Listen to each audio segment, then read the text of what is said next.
Hello and welcome back for another standard gameplay video. Today we'll be taking a look at this Simulacrum Synthesizer deck. The namesake card is a 3-mana artifact, and when it enters the battlefield we get to scry 2, and then whenever another artifact we control with mana value 3 or greater enters, we get to create a 0/0 colorless construct artifact creature token. With this token gets +1/+1 for each artifact we control. So as we get more construct tokens and as we play more artifacts into play, the size of the constructs will continue to scale, and eventually will just completely overwhelm what our opponent has on their side of the field. In order to get this into the battlefield sooner, we have some mana rocks such as the Iron Crag, which will pretty much be ignoring its second ability and just using it as a 2-mana mana rock. We have Fabrication Foundry, which again will function as a mana rock to try and get our synthesizer out earlier. These cards also help us play multiple 3-drop artifacts later in the game. The Fabrication Foundry's second ability will also be utilized sometimes, which allows us to pay 3 mana and exile one or more other artifacts we control with mana value X, and then we get to return an artifact card with mana value X from our graveyard to the battlefield. So this will allow us to return something like the synthesizer if our opponent has a destroy spell. And then we're also running 2 copies of Clay-Fired Bricks, which lets us search up a basic plains and put it in our hand, and we also gain 2 life. While this is not acceleration, it does help us grab our land drops to play our cards on curve, and occasionally if we get up to 7 mana, we will be able to craft this with artifact. For those not familiar, crafting is when you exile another artifact you control or an artifact in your graveyard.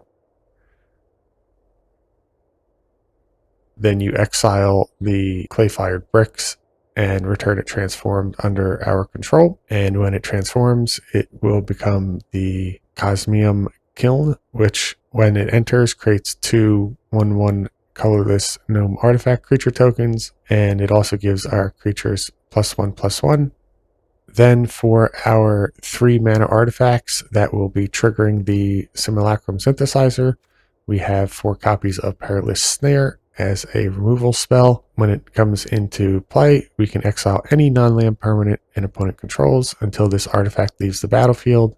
It also has Starcer Engines, which is a mechanic that was recently added, and the way it works is if we have no speed, then we get a counter that starts at 1, and it increases on each of our turns where our opponent loses life, and then the max speed is 4. So if we do reach max speed before killing our opponent, we are able to tap this artifact to put a 1/1 counter on target creature or vehicle we control. Additional exile-based removal we have is the Assimilation Aegis. This 3-mana artifact comes into play, then it exiles target creature that an opponent controls until the equipment leaves the battlefield. And while very rare, we're able to equip this to one of our construct tokens, and the construct will become a copy of the creature that we exiled with the Aegis. We also have 4 copies of Braided Net, which enters with 3 net counters on it. When we remove a net counter from this artifact, we get to tap a non-land permanent, and its activated abilities can't be activated for as long as it's tapped. So this is useful for tapping down opponents' creatures before they can attack with them, or tapping them down so that they don't have blockers back on their turn to block our construct tokens. Very rarely this can also be used to tap down a non-creature, but that is rare because it's a timing based, so the card that we're tapping would have to have an ability that synergizes only during their main phase or combat.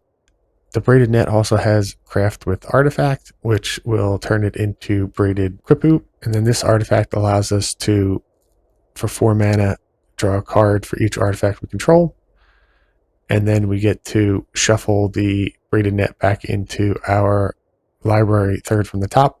So we'll redraw it in a couple turns and get to recast it with a new set of net counters. Additionally, there are 3 copies of Repurposing Bay.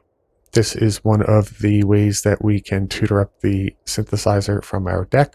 For 2 mana, this artifact allows us to sacrifice another artifact and search up an artifact card with mana value equal to 1 plus the sacrificed artifact's mana value and put that card into the battlefield. And so with all of our mana rocks and our clay-fired bricks, we can easily tutor up the synthesizer. Additionally, if we want to sacrifice one of our 3 mana artifacts, we can then tutor up either the fire crystal, which its top ability is not going to be used. We don't have any red spells in our deck, but giving our creatures haste is very powerful. Not only does this artifact trigger the synthesizer when it comes into play, but then all of our construct tokens will be able to attack immediately. Similar to the first ability, the second ability will not really be used in this deck. And then if for whatever reason we've already grabbed our fire crystal or it's in hand, we also have a 4 mana tutor target of 1000 Moons Smithy, which creates a gnome soldier artifact, which is similar to the constructs that synthesizer generates. And then at the beginning of our first main phase, we can tap 5 untapped artifacts and or creatures. And if we do, it transforms into Barracks of the Thousand, which is a legendary artifact land. And whenever we cast an artifact or creature using mana produced by the barracks, then we get to create a gnome soldier artifact, again with the power and toughness equal to the number of artifacts that we control. To combo with the repurposing bay, we also have the Enigma Jewel, which is a 1 mana artifact that enters tapped. And then by tapping it, we can add 2 colorless mana, and it can only be used to activate abilities.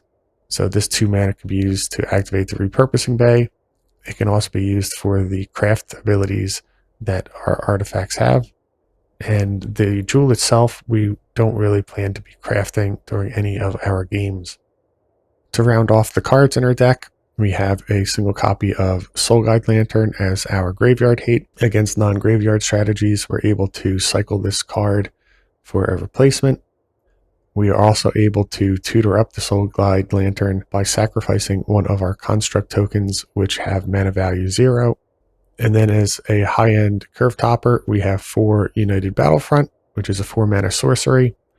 And this sorcery allows us to look at the top 7 cards of our library and put 2 non-creature, non-land permanent cards, each with mana value 3 or less from among them, onto the battlefield.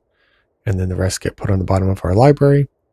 So this is the second way that we're able to reliably find the synthesizer from our deck.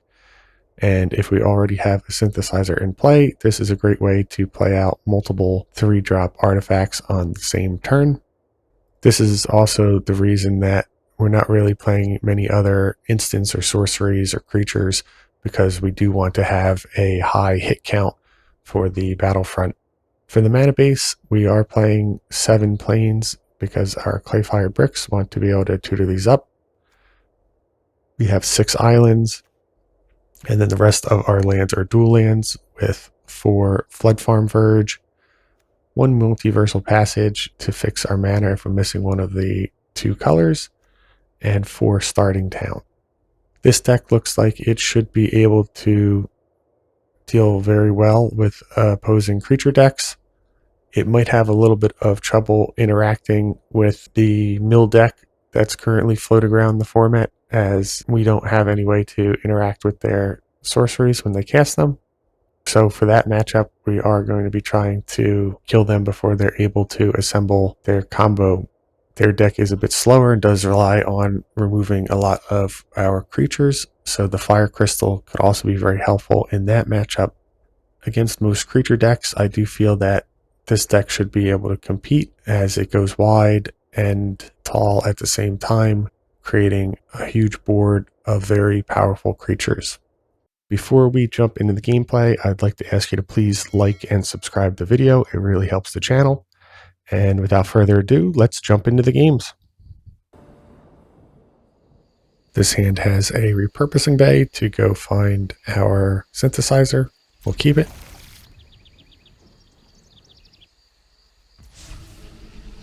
Here we will start out with our Enigma Jewel.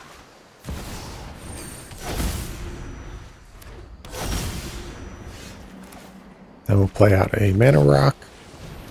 And the next turn we can play the repurposing bay and sacrifice the foundry to go tutor up our synthesizer. Looks like we are on a mirror match.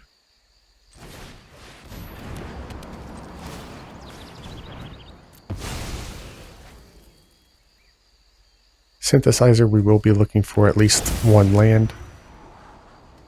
We do find one. I don't think we need another repurposing bay.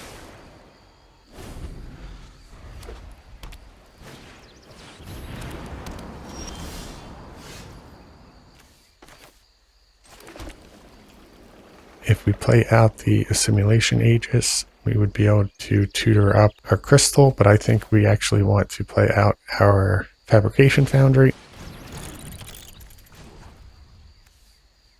We'll play out the lantern and cycle it on our opponent's turn. And here we will rotate the foundry. And I do think we get the snare here to exile the repurposing bay. If our opponent doesn't have a synthesizer in hand, this might cripple their game plan.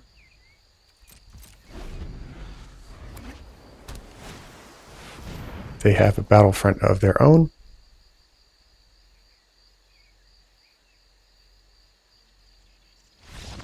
And they concede. This hand is able to go get our synthesizer. We are missing white mana. We do have a redraw with Soul Guide Lantern. We'll give it a try.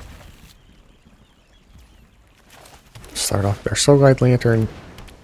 Turn 2, we're going to want to play out the Iron Crag. And then turn 3, we can play the repurposing bay.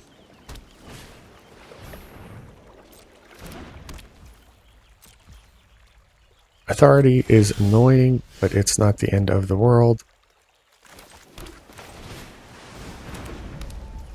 Notably, it does shut down the haste ability from our crystal if we did tutor it up. And again, it looks like another mirror match. So we will cycle off our lantern.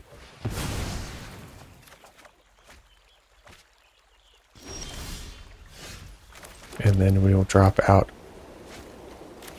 our fabrication foundry first, and then our repurposing bay.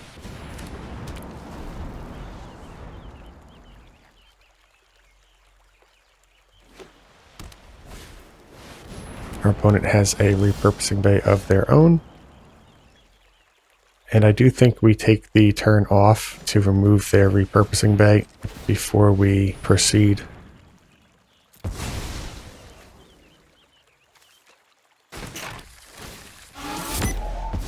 Our hand is not tremendously strong, and so slowing down our opponent a bit will provide us the best chance of winning, I think.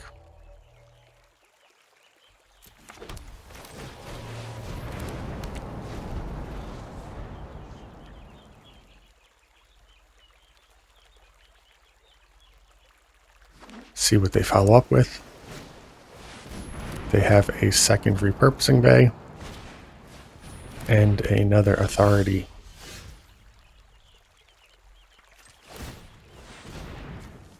That's fine. We'll take out the second repurposing bay.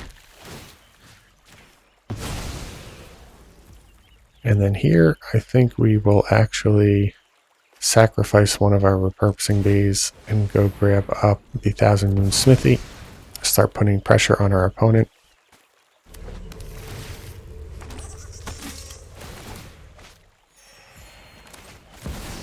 And then we'll play out the Jewel so that we can transform the Smithy next turn and still attack.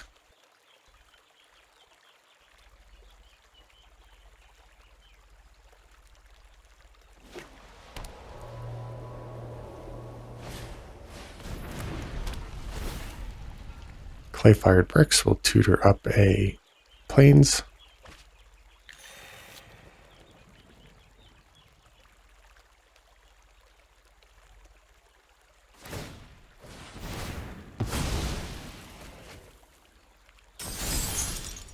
Okay, so here we definitely want to transform our Smithy, and then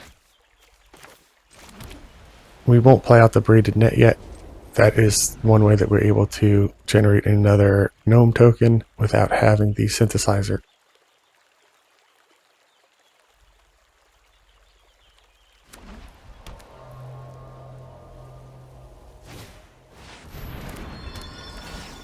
The pinnacle cage is fine.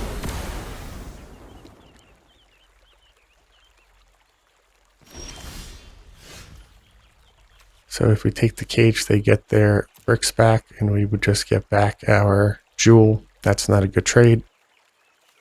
So here we will make sure to use our barracks, and this will generate another gnome.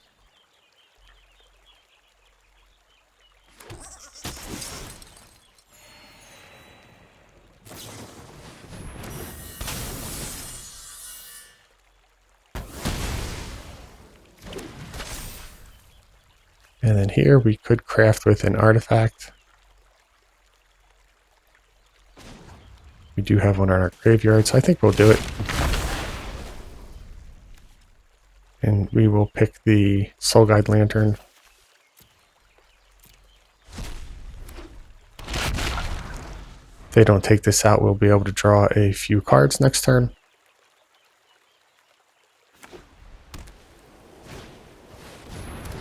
Repurposing Bay.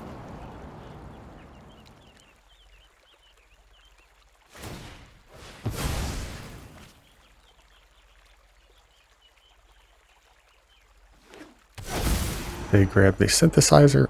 Here's a tough choice. We can either go for the synthesizer or the repurposing bay. I actually think the repurposing bay is the stronger of the cards.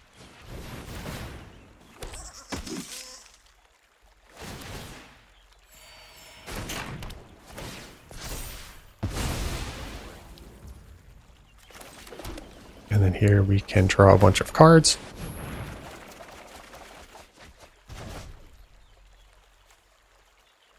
We will discard one of the clay-fired bricks. Next turn, we have a pretty powerful turn coming.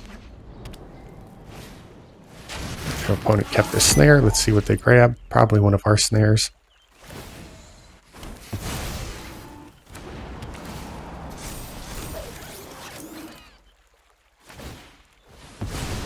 They rotate away their cage. This will probably grab the crystal.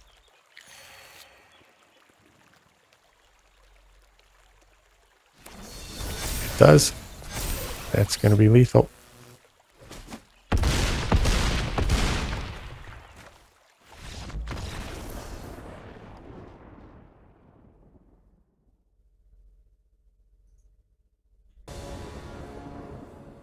Here we can start out with the Enigma Jewel. Turn 3, we'd be able to play our next artifact spell. We don't have a 2-mana artifact to use the repurposing bay on. I think this one's just a bit too slow.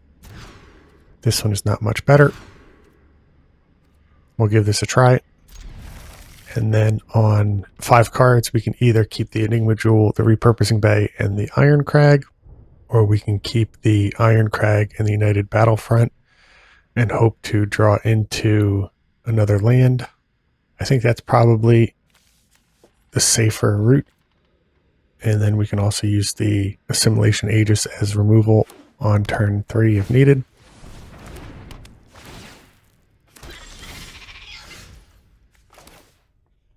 We'll hold full control, give a little pause, make our opponent think we might have a removal spell.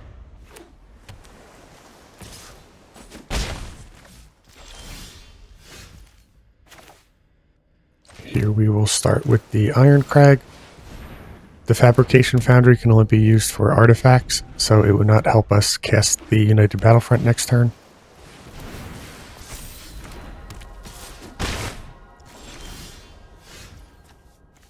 We'll play out the starting town, as it's the last turn that it comes in untapped. And then we'll hope to have some good hits. We do hit the synthesizer, but no other artifacts. That's unfortunate. And then here I think we just want the repurposing bay. The jewel is really only useful on turn 1. Late in the game like this, it is a bit slow to get going, and so grabbing another 3-drop interactive artifact would be better.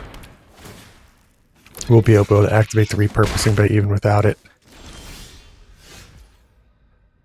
Alright, so here we have 5 mana. We can't double spell, so we will play out the Foundry.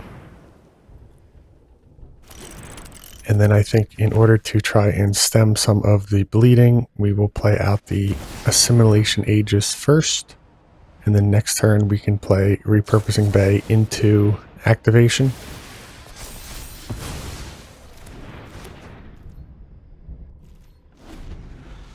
Our opponent playing some counter spells.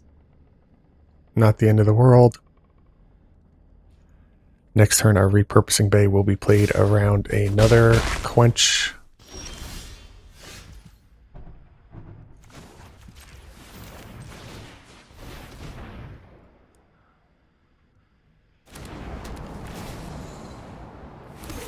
So here we have the option of activating the Repurposing Bay or just playing out the Assimilation Agent. I think getting double Synthesizer is going to be way stronger.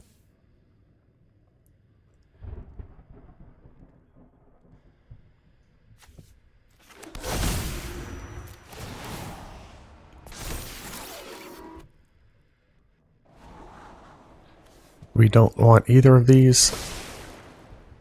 We're really just looking for either the Battlefront or more 3-drops.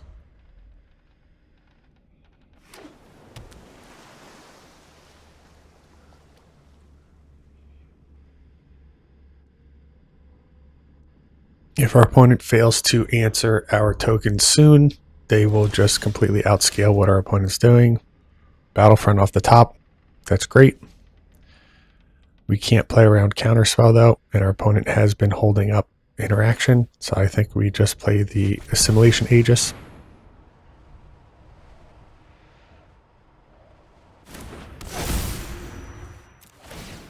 Taking one of the tokens, and then we can actually Repurposing Bay the Aegis away, and our opponent won't get anything back. And here we'll get the crystal, which should present a lethal attack. Our opponent would need quite a few bounce spells here. Good game.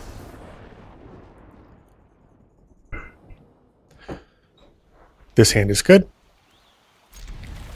We will play out the starting town, disguising our colors.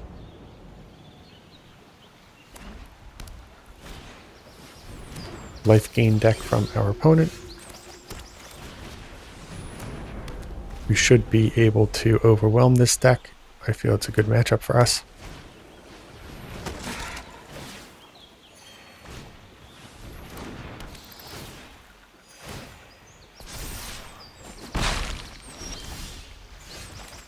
Play out our Synthesizer. Here we're looking for another land drop. We don't find one.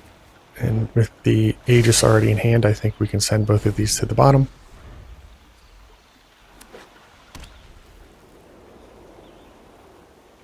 It looks like our opponent has a Sheltered by Ghosts. That's fine. We will eventually be able to get this back.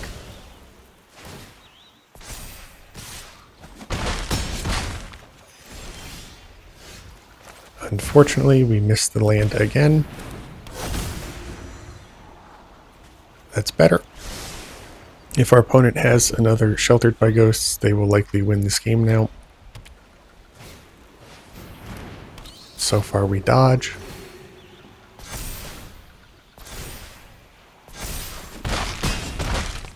Down to 7.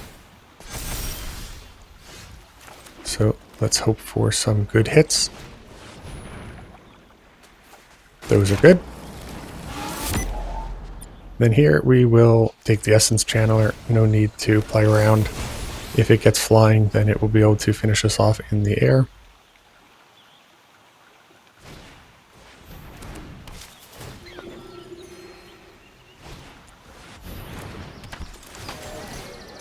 So here they will be able to hit us for 1, and next turn we can exile the bat.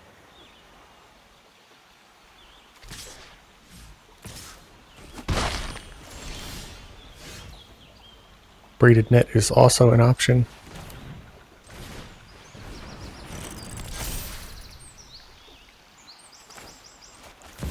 think we will just play it safe and exile the cat collector.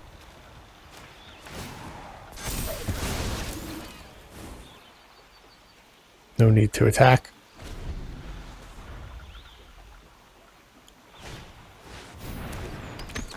Linden can't get through on the ground either.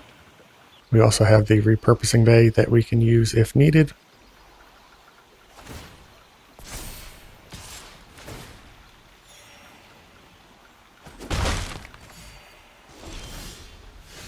We will fire off the second United Battlefront. This is actually not a very good hand. The jewel will come into play tapped. We'll take another brick, that way we can get our land drop.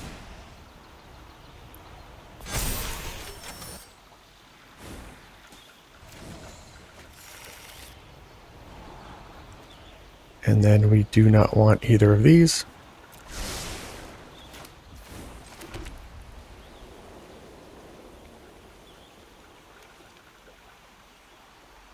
We will use the repurposing bay, get rid of one of our mana rocks.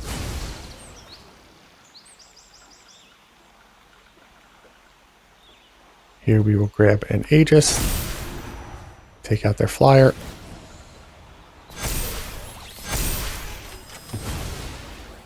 And then I think we can start attacking in on the ground. We'll just use one this turn. Next turn we'll be able to play out the braided net, tap down one of their creatures, and then rotate it away for our fire crystal, which should prevent lethal.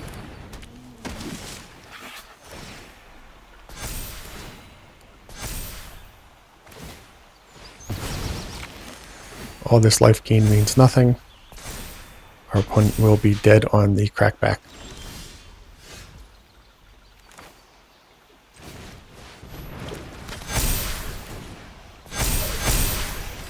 So we want to tap down the creature that we actually want them to have left. And our opponent sees it coming. Good game.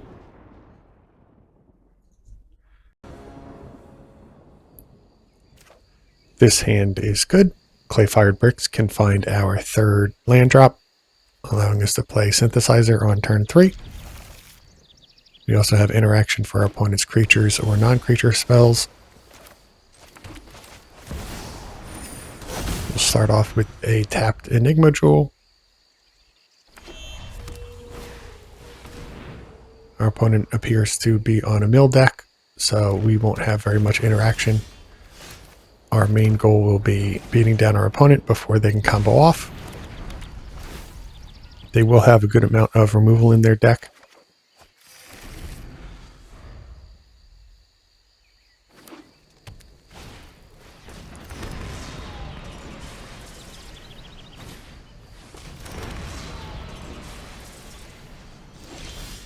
These lander tokens will allow our opponent to go get the basic lands out of their deck.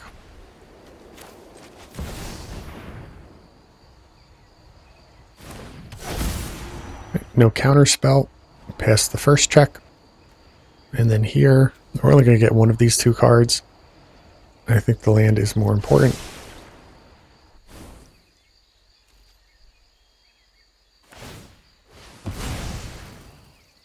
They tutor up a land, probably an island.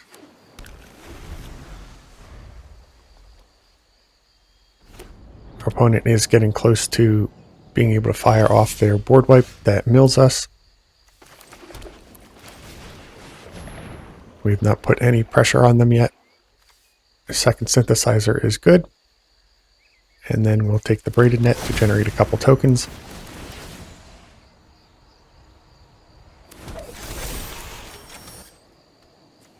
Can't turn away a third synthesizer.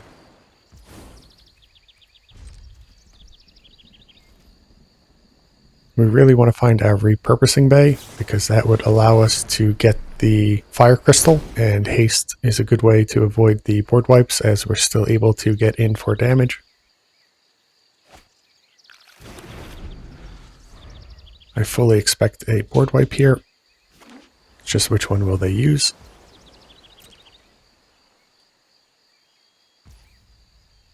No board wipe is a bit odd. means they're going to be relying on instant speed removal. They won't be able to block with any of these. So let's start off with our clay-fired bricks. We'll go get a planes. If we can get each of our constructs above 12 power, then they'll need to deal with 2 of them.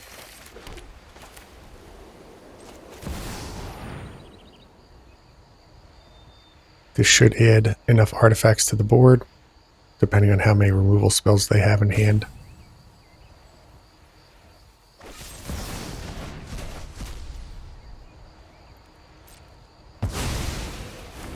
So that should keep them alive at least.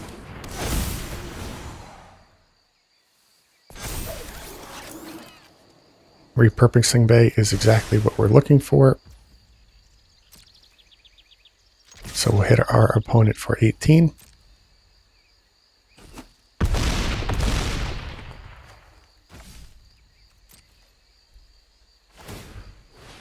And they will tutor up another basic land from their deck.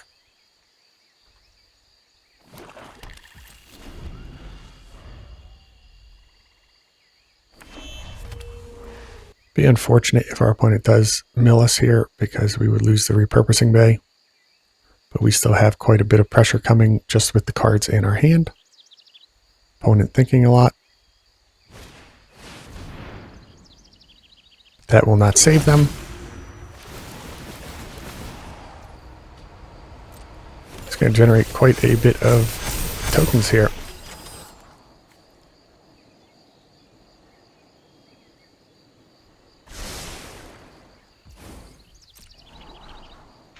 Unfortunately, they probably don't have any way to continue to trigger their synthesizers.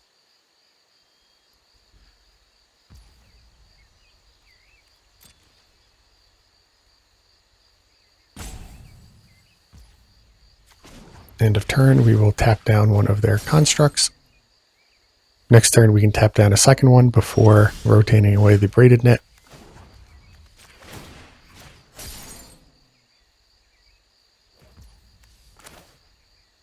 We will not be able to double spell, so we'll just play the repurposing bay. Our opponent has 4 blockers, but we're going to have way more attackers than that. We'll generate 2 more constructs here. And this should be lethal. Good game.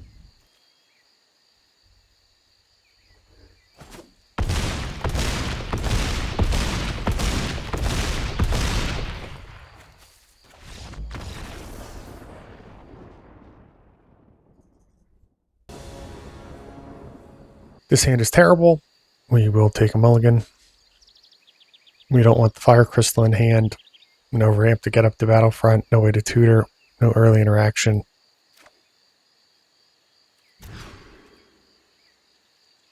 It's a bit better. We still need our 3rd land drop.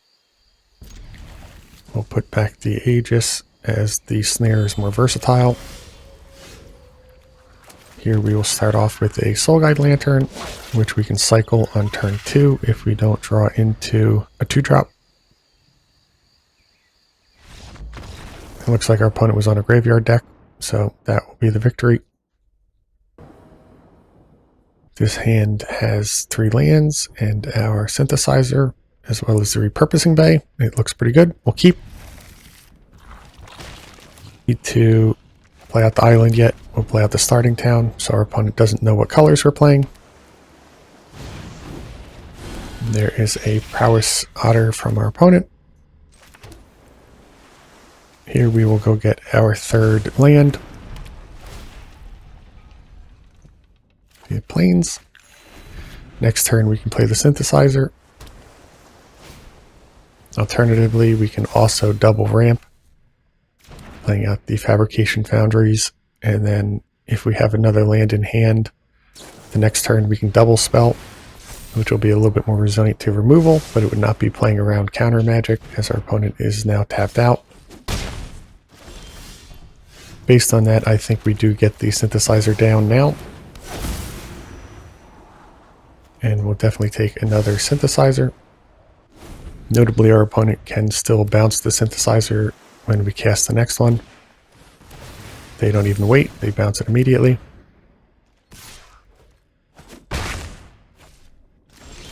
So now that they are holding up counter spells, I think we play out the Fabrication Foundries. And if our opponent wants to counter these, fine. Otherwise, we will play around the Quench.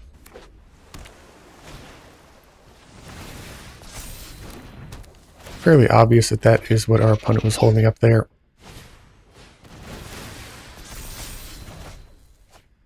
So here we'd love to find a land off the top.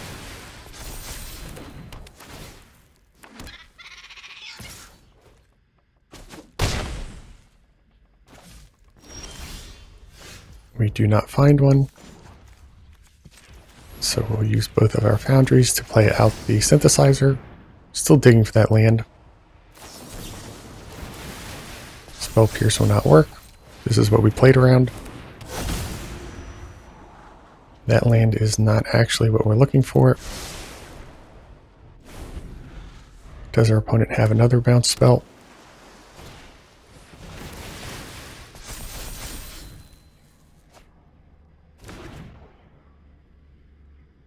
Alternatively, with Prowess, they might even just be able to get up to 12 damage here.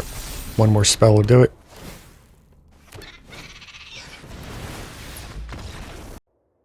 I'm gonna throw in the towel on this one. From the gameplays, it seems like this deck is just way too slow for the current meta. This version of the deck doesn't really have any interaction for our opponent. We're not playing the Pinnacle Star Cage, which would allow us to exile our opponent's early plays. It has some negative synergy with our deck, since we're trying to use our 2-mana mana rocks to rotate away with Repurposing Bay. And since they would be exiled by it, then we might be stuck with a Repurposing Bay and nothing to rotate away. Additionally, it exiles all of our Construct tokens and Gnome tokens, which is why we didn't put it in the deck originally.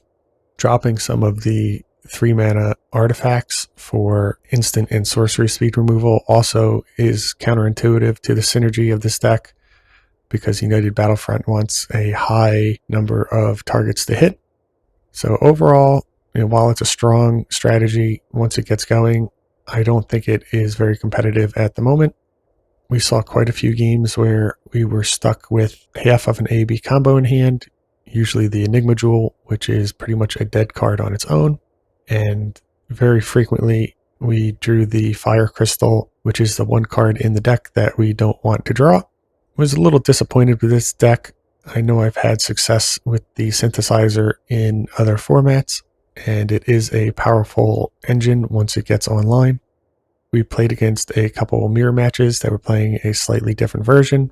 Potentially go back and take a look at revamping the strategy of this deck to try and improve the win rate.